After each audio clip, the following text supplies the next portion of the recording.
Selamat siang pemirsa, Direktur PT Hartati Inti Plantation HIP Hartati Murdaya pagi tadi tiba di gedung KPK. Tersangka kasus penyuapan Bupati Buol itu memenuhi panggilan hari ini setelah pada pemanggilan pertama pekan lalu tidak hadir dengan alasan sakit. Untuk laporan selengkapnya kita bergabung dengan Valdia Baraputri di gedung KPK. Valdia, silakan laporan Anda bagaimana jalannya pemeriksaan.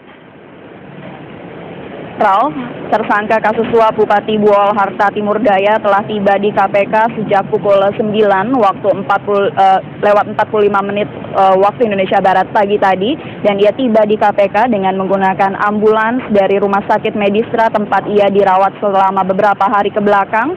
Dan semenjak turun dari ambulans, ia menggunakan kursi roda dan Hartati terlihat sangat pucat dibantu oleh salah seorang perawat dari Rumah Sakit Medistra dan didampingi oleh kuasa hukumnya Tumbur Simanjuntak. Ia semakin emosional ketika tiba di dalam gedung KPK disambut oleh para pendukungnya yang terdiri dari keluarga maupun kerabat dari Hartati Murdaya.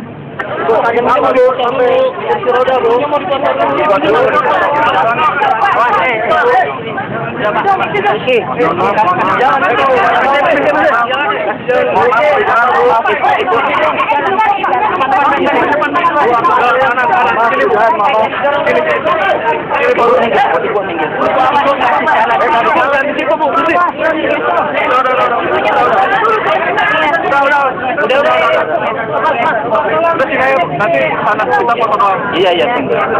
Aduh, udah lagi. Bentar lagi, Pak.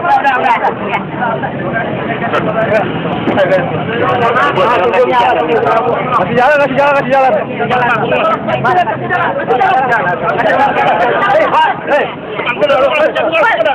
Dan pemirsa, saat ini saya telah bersama dengan kuasa hukum dari Hartati Murdaya, yakni Tumbur Simanjuntak.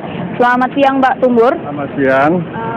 Dengan kedatangan Bu Hartati tadi, apakah terdapat penjemputan paksa atau Ibu Hartati datang dengan sukarela? Ibu Hartati datang dengan sukarela. Walaupun Ibu Hartati masih dirawat di rumah sakit dalam keadaan paksa, kita usahakan datang untuk menghormati panggilan dari KPK. Itu. Jadi tidak ada pemanggilan paksa ya? Tidak ada pemanggilan paksa. Bagaimana kondisi Ibu Hartati hingga saat ini, Pak? Kondisi Ibu Hartati masih tetap dalam keadaan kejang-kejang kakinya dan katanya mengarah kepada stroke. Itu hasil pemeriksaan dokter. Terakhir, Pak, dari kuasa hukum sendiri mengatakan bahwa ini adalah kasus pemerasan, sementara KPK menyatakan ini kasus penyuapan. Bagaimana, Pak? Kalau menurut kami dari segi hukum, kalau inisiatif permintaan uang itu adalah dari pejabat, dan ini ada buktinya, ada beberapa saksi, dan rekaman juga ada bahwa pejabat bupatinya yang minta duit, maka ini ada pemerasan, bukan suap. Tapi kalau inisiatifnya dari pengusaha memberikan uang kepada pejabatnya, itu suap. Kasus ini jelas bahwa yang minta duit itu adalah pejabatnya. Pada tahun 2008, di KPK ini sendiri telah pernah terjadi kasus yang sama. Jaksa Urip Trigunawan dengan, kalau tidak salah, mantan kepala BPPN. Yang diterapkan adalah pasal 12E. Dan sampai sekarang sudah putus dari Mahkamah Agung. Jadi itu untuk kasus pemerasan ya, Pak ya? Sama, jangan ada diskriminasi. Kalau itu pemerasan, kenapa ini tidak pemerasan? Bisa dijelaskan sekali lagi, Pak, secara detail bagaimana kondisi dari Bu Hartati hingga terakhir tadi dibawa ke KPK? Masih tetap dalam keadaan kejang, makanya tetap dengan pakai kursi roda tadi itu. Tetap bawa obat, tetap bawa perawat. Nanti sepanjang sampai jam berapa dia bisa sanggupnya nanti, kita lihat nanti. Kalau sanggup sampai sore, ya kita akan cepat selesai. Sebenarnya awal dari penyakit Ibu Hartati ini bagaimana gejalanya, Pak? Karena Ibu Hartati katanya mengelilingi suatu tempat sampai berapa kali, di situ mulai kejang-kejangnya itu. Dan katanya mengarah kepada penyakit stroke. Itu, stroke. Itu yang ditakutin itu.